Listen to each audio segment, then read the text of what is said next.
Mohammad Wasim sir, Mohammed Wasim, Al Huda Urdu girls high school and junior college Malkapur.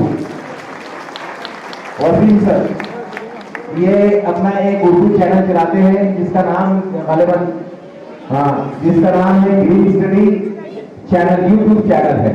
और उर्दू की बहुत सारी मालूमात उन्होंने अपने चैनल के जरिए उसको उसकी तशहीर की है और तकरीबन 1,30,000 इनके फॉलोअर्स हैं। जोरदार तालियों से इसका काम है।